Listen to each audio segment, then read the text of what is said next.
Assalamualaikum warahmatullahi wabarakatuh. Sampurasun, sahabat liputan amatir bebas.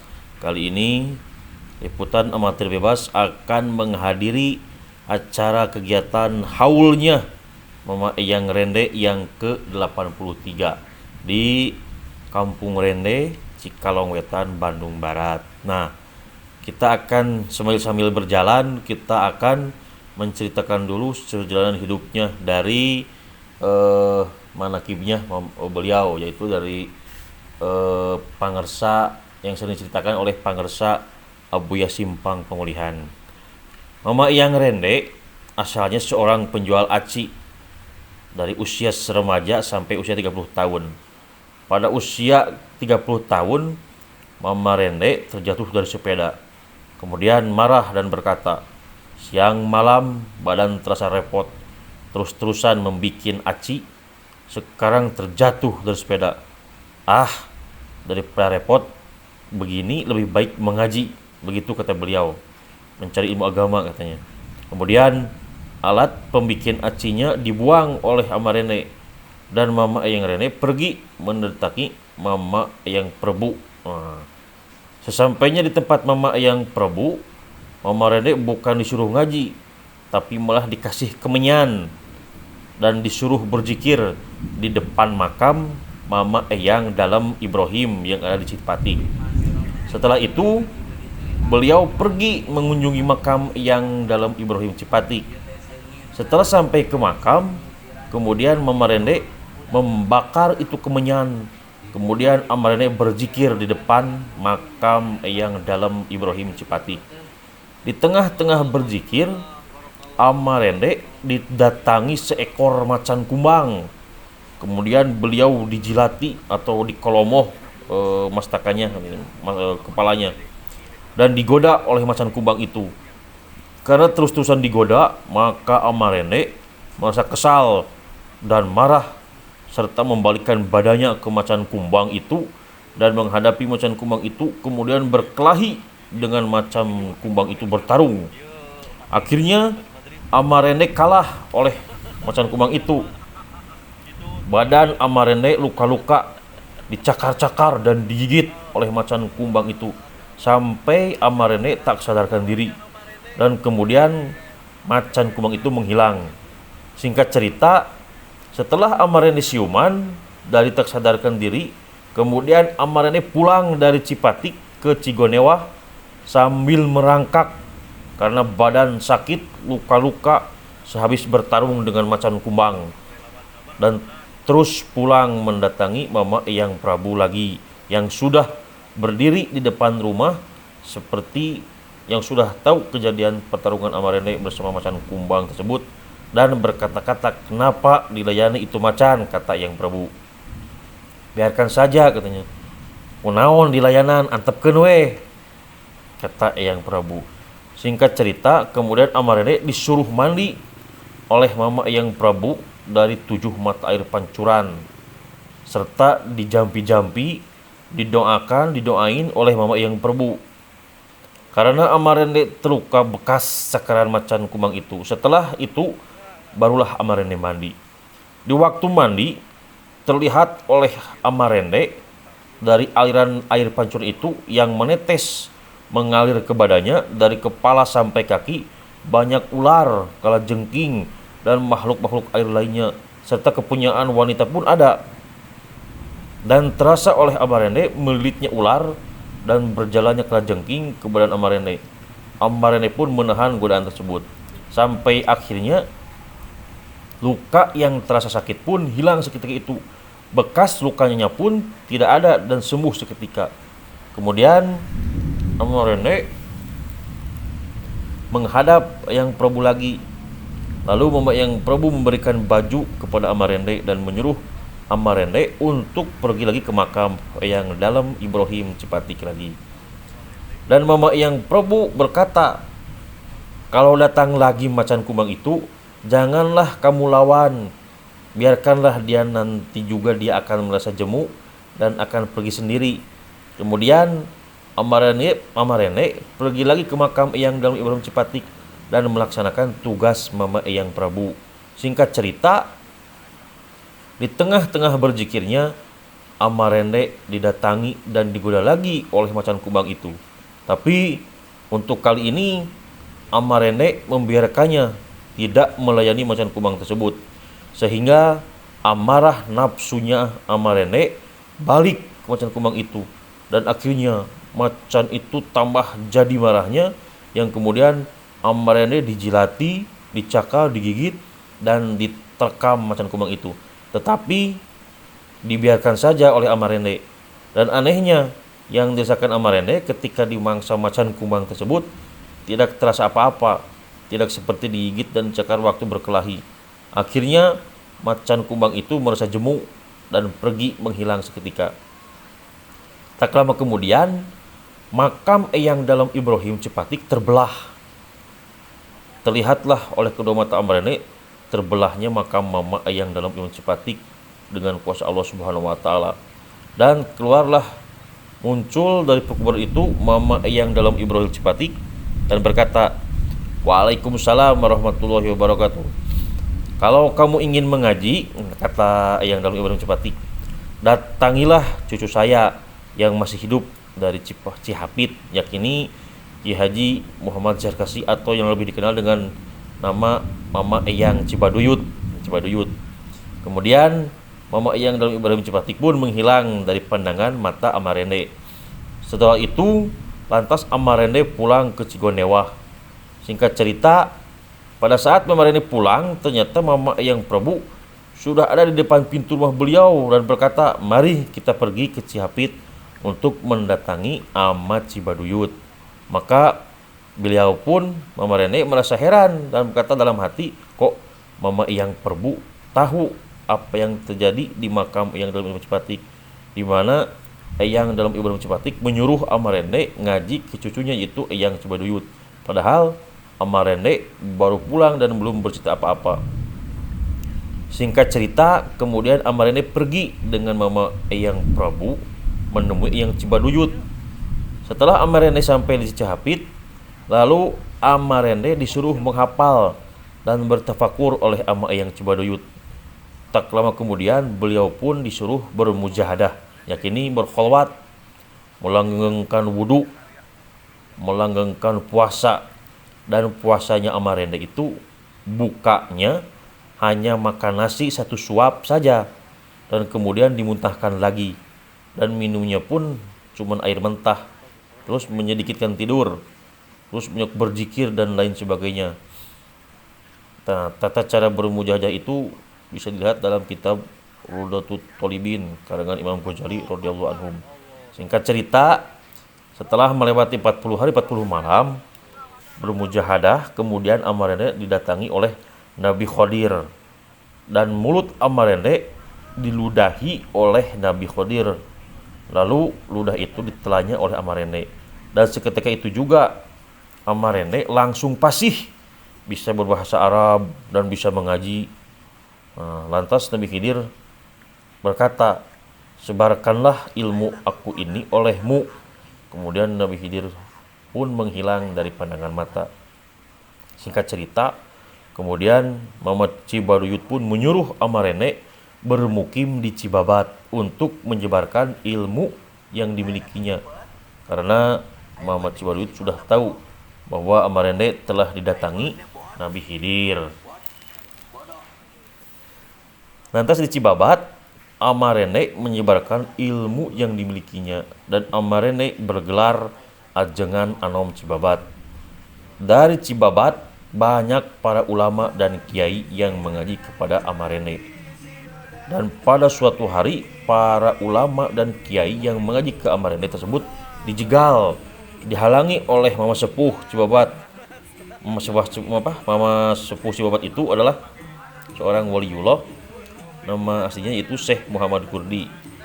Dan Mama Eyang Cibabat berkata, "Katakan kepada para ulama, para kiai yang mau mengaji kepada Amarende, katakan," katanya, "pada Ajengan Anom Cibabat, yaitu Ki Haji Ahmad Zakaria yang nantinya dikenal sebagai Ama Eyang Rende, dilarang mengaji kepada Ajengan Kokorompong, yakni belum menunaikan rukun Islam yang kelima dan ilmunya masih kurang.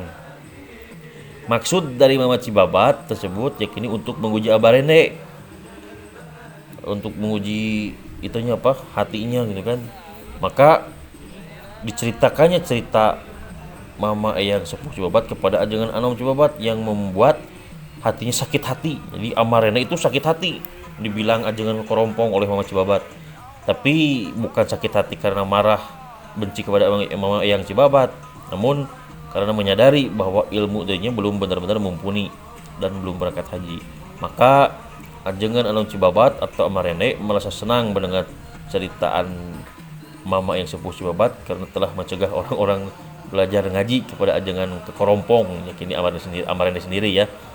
Kemudian Amarene mengumpulkan uang untuk biaya ongkos pergi ke Tanah Suci Mekah.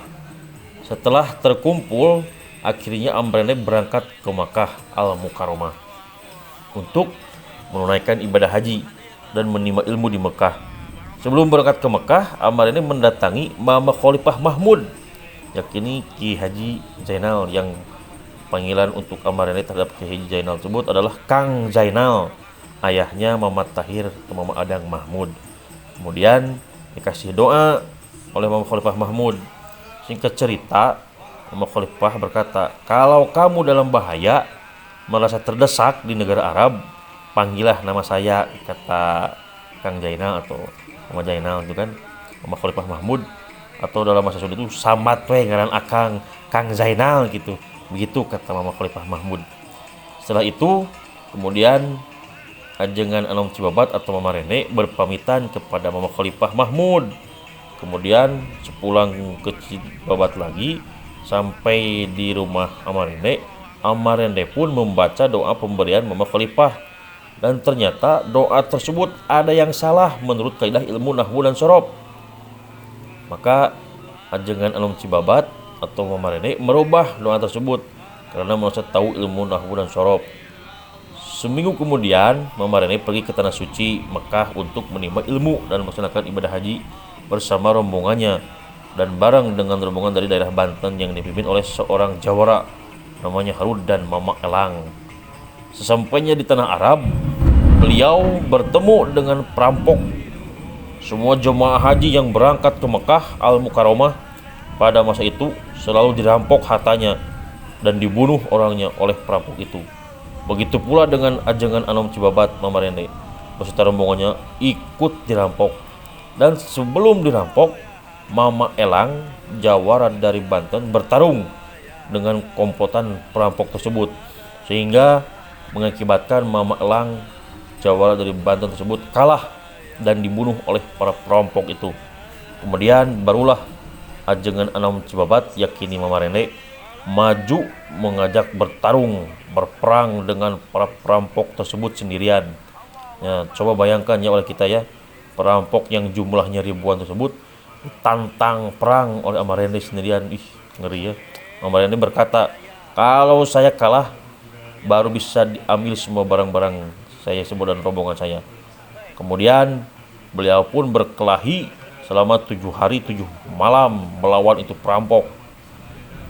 Karena saking banyaknya perampok pada masa itu, beliau lupa makan, minum, dan tidur ya, dengan keputusan Allah Subhanahu wa taala ya.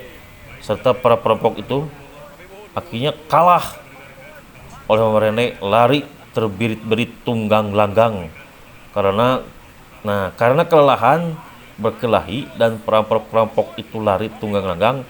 Akhirnya sudah beres berkelahi, Amarene ketiduran tidak sadar. Dan keesokan harinya ketika Amarene bangun dari tidurnya, Amarene kaget karena badannya sudah dirantai dan tak berdaya lagi. Maka beliau pun membaca doa yang diberi oleh Mama Khalifah Mahmud untuk melepaskan ikatan rantai yang mengikat badannya. Tapi ternyata doa yang dibaca tersebut tidak ada reaksinya, tidak ampuh untuk melepaskan ikatan rantai di badannya, karena doa pemberian Mama Khalifah sudah dirubah oleh Mama Rene. Nah, karena merasa tahu mungkin ilmu nahwu dan sorof, sedangkan doa yang aslinya sudah terlupa oleh Mama Rene itu kan, maka menyerahlah Mama Rene sambil berpikir untuk jalan keluarnya. Nah, tak lama kemudian datanglah raja perampok itu dan berkata, mana jagoan dari tanah Jawa itu, dari Pasundan, yang bernama Ahmad Zakaria. Ahmad Zakaria ini adalah nama asli Amarene atau Ajengan Anom Cibabat.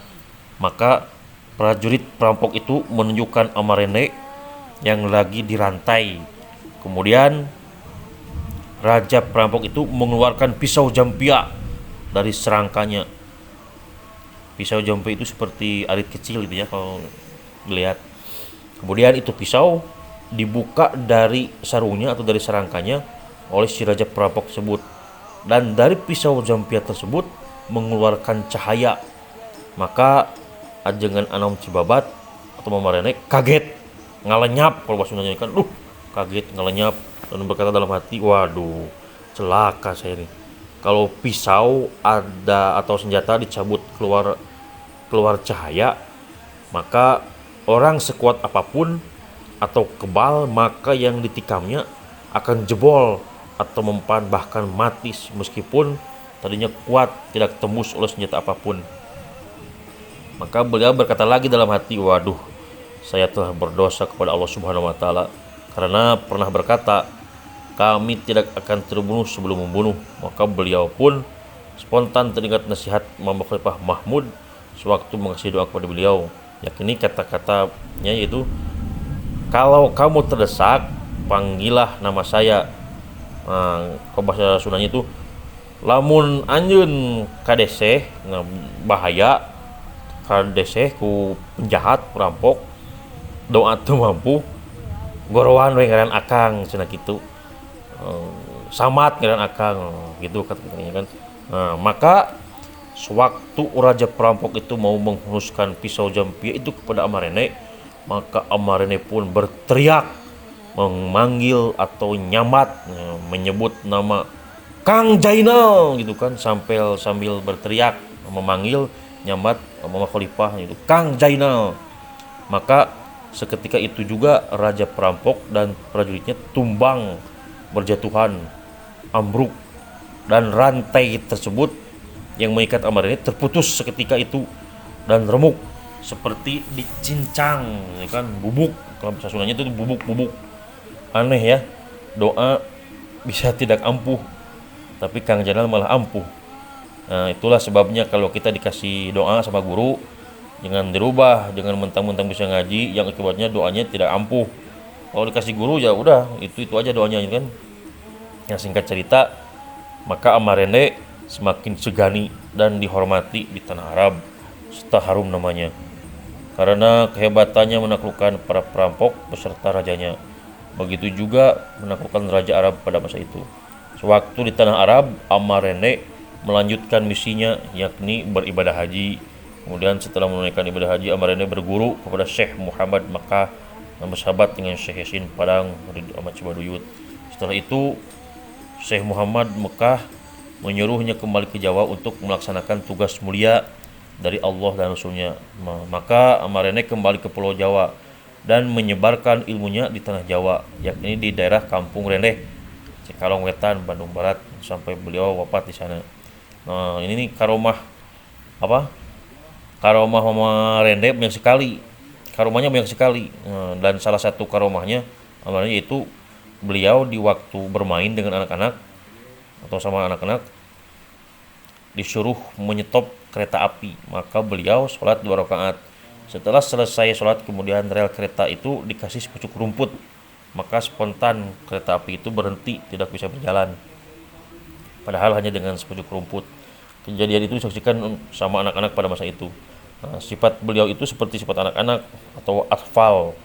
Menurut kitab Manaqib Syekh Abdul Qadir Jailani radhiyallahu anhu, kalau ada ahli ilmu yang ahli beramal tapi bersifat seperti anak-anak, maka mereka diri golongan wali atfal. Dan sebagian dari karomahnya lagi, kalau ada orang yang digigit ular di wilayah Jobong atau di daerah makam Mama Rene, kemudian berziarah ke makam Mama Rene, maka akan sembuh dari gigitan ular dan ularnya akan mati.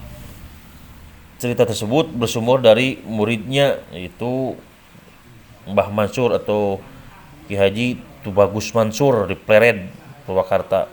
dan apa oha itu Kiai Haji Ahmad Toha Mustawi, ya, bapaknya Abuya Simpang. Nah, ini diceritakan lagi kepada Abuya Simpang pemulihan, dan Abuya Simpang menceritakan lagi kepada jamaahnya. Singkat cerita, sewaktu Mbah Mansur menjadi santri Mamarende, ada seekor ular gibug berwarna hitam yang lagi bertapa di pohon tisu atau moyan gitu ya. Maka para santri pada lari tidak mau mengaji karena ada ular di pohon itu. Tisuk dekat cabang tersebut. Konon katanya kalau ada bayangan orang yang melewati ular gibug, maka orangnya akan dikejar dan digigit oleh ular gibug tersebut. Nah, singkat cerita, maka Mama Rene pun membawa pisau lipat dan mendatangi ular tersebut. Maka ular gibug pun menyerang Mama Rene. Maka dikasihkan kaki beliau, disodorkan kalau bahasa Sunda itu kakinya itu sampeana dipasihkan ke orang eta cenah digigel. Nah, kemudian ular tersebut menggigit kakinya dan melilit celana komprangnya. Kemudian ular tersebut mati seketika itu. Lantas lidah ular itu dipotong sampai sama pisau lipat dan dipanggang dengan kayu harupat. Kemudian diselipkan di atas kupiah atau dudukui kepala beliau, ini kan topi lah dudukui itu. Kemudian ditanya oleh Mama Mansur, untuk apa Mama itu lidah ular letah orai disimpan di topi dudukui, diselipkan di topinya. Terus Amarende bilang untuk menangkuti hantu jin jurig katanya, dan untuk membuktikan bahwa Amarende tidak bersalah. Singkat cerita, pada waktu mau menjelang maghrib, Amarende memberikan pengumuman kepada muridnya bahwa untuk malam ini jangan ada yang keluar dulu dari jobongnya, jangan ke masjid dulu, dan mengatakan bahwa ular gibug yang mati tersebut tadi, yang mati siang oleh Amarende adalah Raja Jin, sehingga prajuritnya dan panglima dari ular jin tersebut, siluman Slemin tersebut akan menyerbu Amarende. Nah, dan berita penyerangan tersebut terdengar oleh Amarindi gitu kan. Ya, karena mungkin karomahnya Amarende jadi bisa mendengar gitu kan bahasa-bahasa binatang gitu kan. Terus jin-jin gimana kalau mau menyerang itu terdengar. Nah, sehingga Amarende menyuruh murid-muridnya jangan keluar dulu dari jobong atau dari kobong gitu kan. Maka pada malam harinya diintip oleh Mbah Mansur, dan benar waktu itu ribuan ular, dari mulai ular satu jengkal sampai yang panjang, dari mulai ular yang kecil sampai ular yang besar, dari ular yang berjalan bisa biasa sampai ular yang berjalan acrog-acrogan, loncat-loncat gitu kan, menyerbu dan menyerang Amarene yang sendirian di masjid untuk menunggu serangan dari para ular jin tersebut. Nah, tetapi apa yang terjadi pada saat itu, ternyata ular-ular itu mengajak bermusyawarah dengan Mama Rene, kemudian bersepakat dan berjanji ular-ular tersebut kepada Mama Rene, dan berkata ular-ular itu, kalau kami menggigit dahulu maka kami akan mati. Kemudian ular-ular itu pun kembali ke tempatnya masing-masing, takluk tunduk kepada Mama Rene gitu ya. Tunduk ular, masya Allah ya. Itu banyak sekali karomah-karomah Mama Rene itu. Nah, yang ini salah satunya ya. Ada yang kata Buya Simpang itu sampai bisa menyembuhkan orang sakit, terus apalagi lah banyak sekali karomahnya. Ya, mungkin ini cuma salah satu saja dari liputan amatir bebas sebelum sambil berjalan menghadiri haulnya Amarende. Ini parkir mobilnya jauh banget nih kan, parkir mobil untuk menghadiri ke tempat makamnya Amarene, karena banyaknya orang yang menghadiri haulnya Amarene yang ke-83. Banyak sekali. Alhamdulillah ya, mudah-mudahan kita semua mendapat keberkahan dari Allah Subhanahu wa taala dengan ziarahnya kita ke Mama Eyang Rene atau menghadiri haulnya Ama Eyang Rene gitu kan. Kita kirim doa lah untuk Mama Rene, terus untuk yang menceritakannya itu Abuya Simpang pemulihan ya, semoga Amarene ditempatkan di surganya Allah Subhanahu wa taala, dan Abuya Simpang juga diberi kesehatan lahir batin, panjang umur ya, Amin ya Allah ya Allah, beserta keluarganya bersama murid-muridnya sehat selalu lah untuk membimbing kita, apa ya, bukan santri kita mah ya, simpatisannya yang mudah-mudahan diaku muridnya oleh Abu Ya Simpang ya. Amin amin ya Allah ya rabbal alamin. Mungkin segitu dulu ya, apa, cerita Amarende ya. Banyak sekali karomah-karomah dari Amarende beserta kejadian-kejadian apa, kejadian yang luar biasa lainnya yang diceritakan oleh Abu Ya Simpang. Namun untuk saat ini cukupkan dulu sampai di sini, dan kalau ada kesempatan nanti insya Allah disambung lagi sekilas sejarah Mama Rene ini kan berserta karomah-karomahnya. Banyak sekali cerita-cerita ini. Pernah suatu saat saya juga mendengar dari Abu Ya Simpang, yaitu ketika anaknya Mbah Masyur Pleret, yaitu Bagus Bahrum kalau nggak salah, beliau masih kecil dulu katanya, di apa, pengen jago katanya, seperti Amarene. Nah Amarene masih ada, kayak itu Bagus Bahrum masih kecil. Akhirnya kata Amarene bilang sambil Amarene memperlihatkan giginya, nyengir, nih lamun sia, kalau kamu pengen jago nih harus bisa membayangkan gigi saya. Nah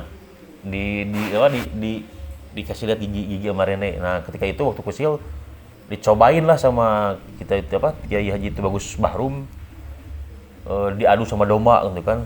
Tapi sebelumnya itu Kiai itu Bagus Bahrum membayangkan dulu giginya Amarene, giginya tuh kan dibayangkan, nah gitu. Baru setelah itu dicobain diadu dengan domba. Adu domba, ternyata dombanya tersungkur, kalah, mati kasihannya. Itulah, bisa membayangkan Amarene giginya gitu kan.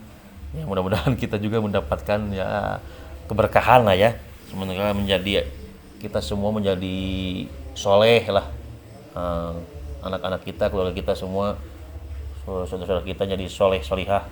Amin ya Allah ya rabbal alamin. Bisa mengamalkan, bisa punya ilmu agama gitu kan, iman, Islam, takwa, taat kepada Allah Subhanahu wa taala, diberi kekuatan, diberi kegagahan untuk beribadah kepada Allah Subhanahu wa taala.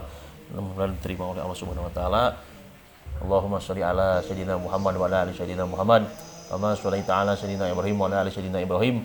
Wa barik ala sayyidina Muhammad wa ala ali sayyidina Muhammad. Kama barakta ala sayyidina Ibrahim wa ala sayyidina Ibrahim fil alamin innaka Hamidum Majid. Assalamualaikum warahmatullahi wabarakatuh. Mari kita saksikan ya tausiah dari para ulama-ulama Allah, para habaib di acara haulnya Mama Rene ini kan yang ke-83. Yuk, wassalamualaikum warahmatullahi wabarakatuh. Sampurasun, semoga bermanfaat ya. Amin amin ya Allah ya rabbal alamin. Allahumma shalli wa sallim wa barik sayyidina Muhammadin wa ala ali sayyidina Muhammad. Allahumma shalli wa sallim wa barik sayyidina Muhammadin wa ala ali sayyidina Muhammad. Allahumma shalli wa sallim wa barik ala sayyidina Muhammadin wa ala ali sayyidina Muhammad.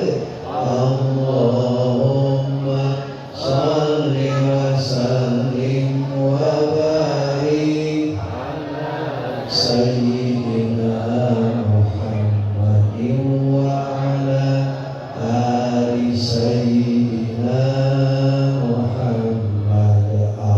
Allahumma shalli wa sallim wa barik sayyidina Muhammadin wa ala ali sayyidina Muhammad.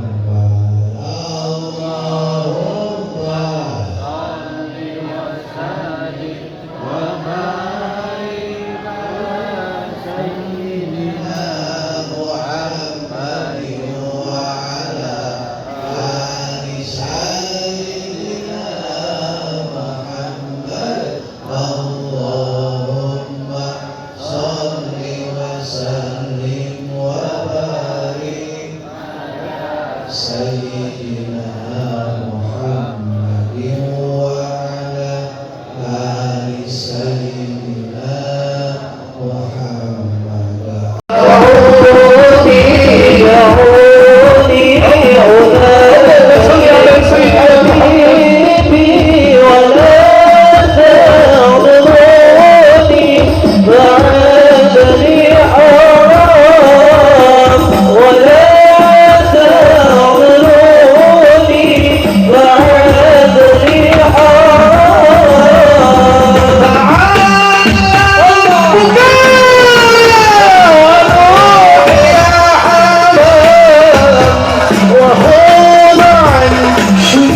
Minin saudara semuanya ya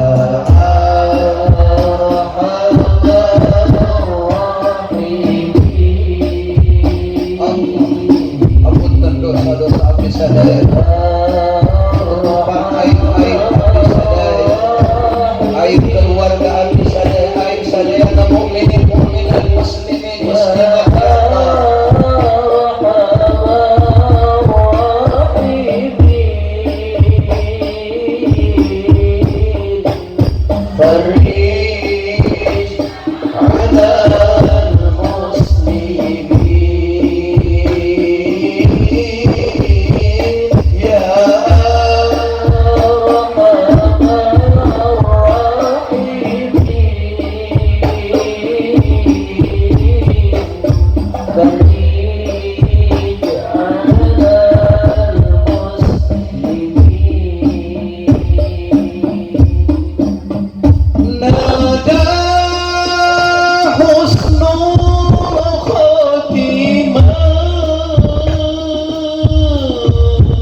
istiqomah. Amin. Allahumma amin. Menang karomah lamun teu istiqomah la tasulu hadhil fawaid illa bil mudawamah.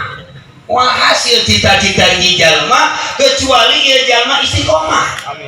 Amin. Aya limpahan jalma teh tingkatanana karek tingkatan naon ieu mah tingkatan jalma anu kasab anu maneh keneh alamna alam asbab ari para aulia mah tos nincak kana alam tajrib alam limpahan anugerah ti Allah teu onang ge ece daratang ka dieu sabab otakna otak pitayun da jelema mana yang ngata taneuh rukuh Salah deh wae. yang tai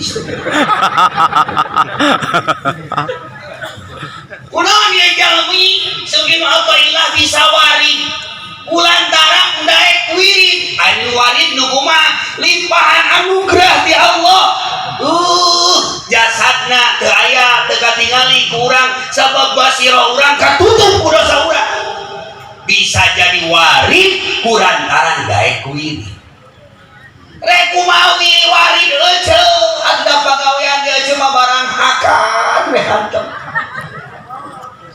bulan puasa karek 2 poe geus ngeuman kacang keur pikacangeun Idul Fitri hayang bekah teh di tanggal 2 geus dikeumah nyieun kue nyieun naon wae teu meunang biasaan ku salaki tapi teras oge Nah, awewe mah oh. lamun geus kolot ngan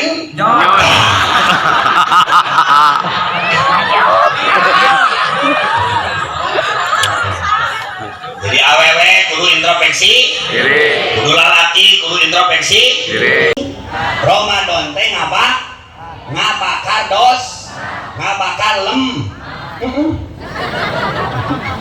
supaya setruk nu puasa setruk stres wajib kudu puasa malu sadar nu gelo mah teu kudu puasa maneh nu teu gaina maneh teh sadar mata ka dieu teh dan nu gelo mah moal ka dieu itu diajar ada naon diajar supaya jadi sad tina teben tina tukang supaya jadi ahli ibad ahli cinta hikmah anu ikhlas ka ulam minimal urang teh sagerbong mah jauhaneun atuh maneh mah jadi real-realna tapi teas-teas oge awewe mah lamun geus kolot ngan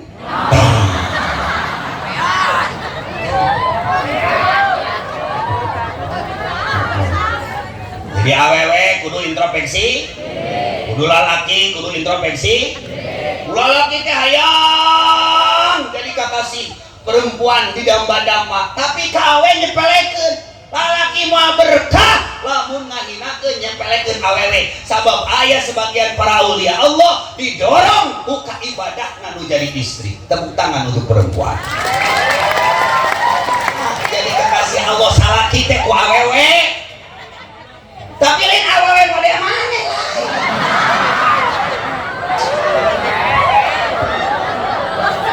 Ieu mah atuh. Salah tiga unsur tak sentak karek puasa kena poe geus ngomong masalah itu buru-buru atuh nuntut teh nuntut puasa can tamat tarawih can tamat Quran can tamat geus ditah nuntut salah tiga nyeun huntut dah yang nonyok mata sok mampang beung cek Ibnu Athaillah, cek Hikam, cek ayeuna Ihya, di mana jalma nu meunang Lailatul Qadar, lain meunang keris, lain meunang pusaka, tapi beres Ramadan, ieu jalma leuwih istiqomah. Tuh. Salaki gak? Awewe bagian nguk. Salaki gak? Awewe bakal bagian ngendali